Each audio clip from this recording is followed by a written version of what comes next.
Hello friends, welcome to SSC coaching centre. दोस्तों, आज मैं आपको साधारण ब्याज और चक्रवृद्धि ब्याज के सवाल सिखाऊंगा, तो वीडियो को पूरा देखना। चलिए स्टार्ट करते हैं। पहला सवाल, अगर दर 5% अधिक होती तो किसी धन का प्रति वर्ष साधारण ब्याज 135 रुपये अधिक प्राप्त होता है, तो राशि क्या है। देखो, अगर 5% अधिक प्राप्त होती तो रुपए कितने अधिक मिलते, 135 रुपये अधिक। केवल 5% बढ़ने पर 135 रुपये बढ़ जाते, तो 1% पे कितने बढ़ेंगे भाई, 135/5 है ना। 5 से कटा दूंगा तो 27 बार में कट जाएगा, मतलब 1% की वैल्यू 27 है। हमें पता लग गया कि 1% की वैल्यू हमारी 27 है और हमें चाहिए 100% की वैल्यू, है ना। राशि पता करनी है तो 100% की वैल्यू चाहिए। 1% की 27, तो 100% की कितनी हो जाएगी भाई, 2700 हो जाएगी। ये आपके सवाल का यहाँ पे बिल्कुल सही जवाब हो जाएगा। कोई फॉर्मूला नहीं, कुछ नहीं, आसानी से सीखोगे सवालों को। अब देखेंगे अगला प्रश्न। अगला सवाल है, अगर समय 5 वर्ष के बदले 7 वर्ष हो तो 8% की दर से किसी धन का साधारण ब्याज 360 रुपये अधिक प्राप्त होता है, वह राशि क्या है। ऐसा सवाल कभी भी हो, 5 वर्ष के बदले 7 वर्ष, 4 वर्ष के बदले 8 वर्ष, ऐसा कभी भी हो, तो आपको ना 5 और 7 का अंतर कर लेना है, जो कि आएगा 2 वर्ष। तो सवाल अब ये केवल 2 वर्ष का है। 8% की दर है, 2 वर्ष में कितनी हो जाएगी, 16% हो जाएगी। ठीक है, 16% में कितना ब्याज मिल रहा है, 360। 16 की वैल्यू 360, तो 1% की वैल्यू कितनी, 360/16।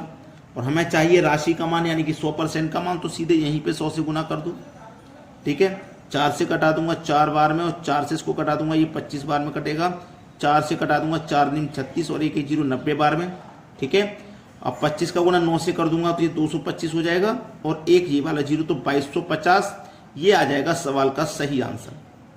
ये सवाल का बिल्कुल करेक्ट जवाब है। अब देखेंगे अगला प्रश्न। अगला सवाल, कोई राशि 5 वर्ष के लिए उधार दी जाती है, यदि साधारण ब्याज की दर 3% अधिक होती है तो 105 रुपये अधिक प्राप्त हो, तो वह मूल राशि क्या है। अच्छा सवाल है कि नहीं। 5 वर्ष के लिए उधार जाती है 3% की दर से, यानी कि 1 साल का रेट 3 है तो 5 साल का कितना हो जाएगा, 15%। भाई 1 साल का 3 तो 5 साल का 15, और रुपया कितना अधिक मिला, 105। 15% की वैल्यू 105 है, तो 1% की कितनी हो जाएगी, 105/15। और चाहिए 100% का मान, तो 100 से गुना कर दीजिए।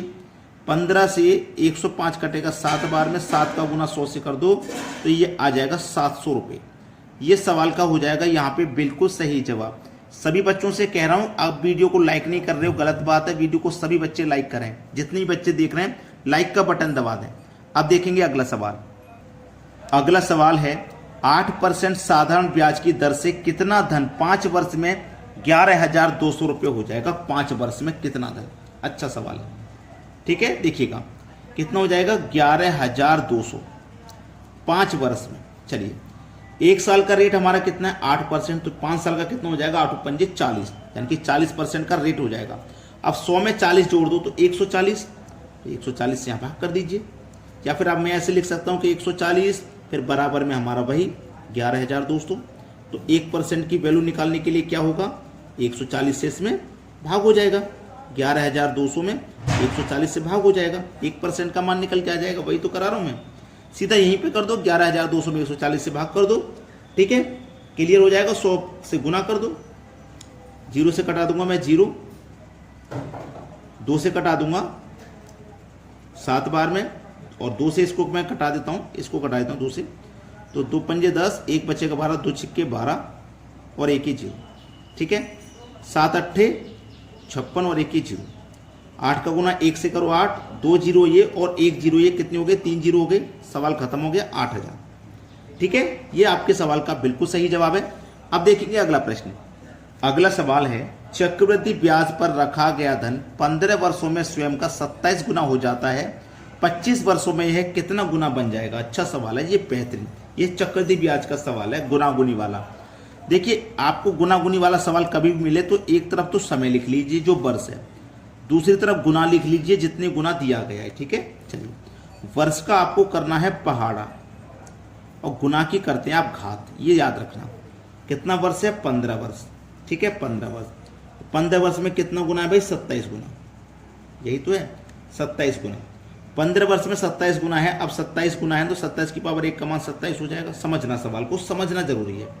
फिर 15 के पहाड़े को आगे बढ़ाऊंगा मैं 30, इधर घात को आगे बढ़ाऊंगा, ठीक है ना, इधर घात को आगे बढ़ाऊंगा तो 27 की घात 2, और 27 की घात 2 का मान तो बहुत ज़्यादा हो जाएगा भाई, हो जाएगा कि नहीं। तो आप इसको यहीं पे छोड़ के ये, क्योंकि एग्जामिनर ने ये जो सवाल दिया है ना इसीलिए दिया है कि बच्चे नहीं कर पाए, लेकिन आप हमारे से सीख रहे हैं ना, आप जरूर करके आएंगे। एक तरफ वर्ष लिखो, एक तरफ गुना लिखो। वर्ष का करेंगे पहाड़ा, गुना की करेंगे घात। अब आपको ये देखना है कि ये जो समय 15 है और ये 27 गुना, ये किस पहाड़े में आते हैं। अगर मैं पहाड़ा लिखूं 3 का, ठीक है, घात कितनी करूंगा 3 की घात 1, समझना सवाल को भी, 3 की घात 1 का मान 3। पहाड़े को आगे बढ़ाऊंगा भाई, पहाड़े को मैं और आगे बढ़ाऊंगा, ठीक है। या फिर मैं एक काम करता हूं, 3 नहीं लेता क्योंकि 15 3 के पहाड़े में भी आता है और 15 5 के पहाड़े में भी आता है, तो मैं 5 ले लेता हूं, ठीक है 5। चलिए 5 लिया, 5 की पहाड़े को आगे बढ़ाइए, इधर घात को आगे बढ़ाइए, 3 की घात 2 का मान 9, पहाड़े को और आगे बढ़ाइए 15, 3 की घात 3 का मान 27, यही तो था। चलिए हमारे पास 15 वर्ष में 27 गुना था, तो ये 15 वर्ष में देखो 27 गुना आ गया, इसीलिए हमने इस पहाड़े को तोड़ लिया है, घात को भी, ठीक है। चलिएगा पहाड़े को और आगे बढ़ाइए 20, और 3 की घात 4 का मान करिए, 3 की घात 4 का मान होता है 81। भाई पहाड़े को और आगे बढ़ाइए 25, और 3 की घात 5 करिए, 3 की घात 5 का मतलब होता है 243। उसने क्या बोला था, 25 वर्षों में कितनी गुना हो जाएगी, 25 वर्ष में हो जाएगी 243 गुना। अगर हम यहाँ पे करते तो 15 वर्ष में 27 की 15 का पहाड़ आगे बढ़ाते तो 30 हो जाता, समय कितना हो जाता 30 वर्ष का, जबकि हमसे 25 का पूछा है। तो ये सवाल इम्पॉसिबल था इस तरीके से। पॉसिबल कैसे है, इस तरीके से 243 गुना हो जाएगी, जो कि सी ऑप्शन में दिया है, ये सही जवाब है। अब देखेंगे अगला सवाल। अगला सवाल है, यदि एक निश्चित राशि 7.5 वर्ष में 6400 रुपये और 15 वर्षों में 8000 हो जाती है तो मूलधन ज्ञात करो। ऐसा सवाल आ जाए ना, प्रिंसिपल पता करना है, तो जो अमाउंट 1 है उसका तो स्क्वायर कर दो, बटे में रखो अमाउंट 2, सवाल यहीं खत्म हो जाएगा। प्रिंसिपल निकालना है, अमाउंट 1 का स्क्वायर, अमाउंट 1 कितना है 6400, 6400 का स्क्वायर करना है, स्क्वायर का मतलब है 6400 गुने 6400 लिख दो, एक ही बात है। अमाउंट 2 कितना है 8000, 2 जीरो से पहले यहाँ 2 जीरो कटा दो और 1 जीरो से यहाँ पे 1 जीरो कटा दो, 8 अट्ठे 64 कटा दो। अब इसका गुना इसमें कर देना है, 8 का 0 में करो 0, 8 चौक 32, हासिल लगे 3, 8 छिंग 48 और 3 51, 5120 हो जाएगा सही जवाब। और हमें दिया गया 5120 ऑप्शन में, ये बिल्कुल सही जवाब है। अब देखेंगे अगला प्रश्न। अगला सवाल है, अगर कोई धन 8 वर्ष में 3 गुना हो जाता तो कितने समय में अपने से 243 गुना हो जाएगा। देखो एक तरफ तो लिखो वर्ष, एक तरफ लिखो गुना। वर्ष का करना है पहाड़ा, आपको वर्ष का पहाड़ा करना, गुना की करनी है घात। 8 वर्ष है 3 गुना, तो 3 की घात 1 का मान 3, 8 का पहाड़ा आगे बढ़ाओ 16, 3 की घात 2 का मान 9, पहाड़ा और आगे बढ़ाओ 24, 3 की घात 3 का मान 27, पहाड़ा और आगे बढ़ाओ 8 चौक 32 और 3 की घात 4 का मान 81, पहाड़ा और आगे बढ़ाओ 40, 3 की घात 5 का मान 243। क्या कहा था उसने, 243 गुना हो जाएगी कितने समय में, 40 वर्ष में। ठीक है, ये आपके सवाल का हो जाएगा आंसर, कितने समय में 40 वर्ष में हो जाएगी, ये बिल्कुल सही जवाब है।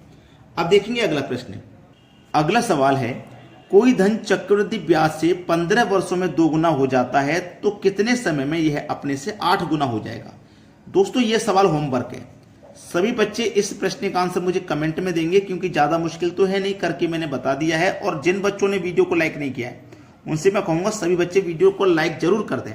ठीक है दोस्तों, धन्यवाद।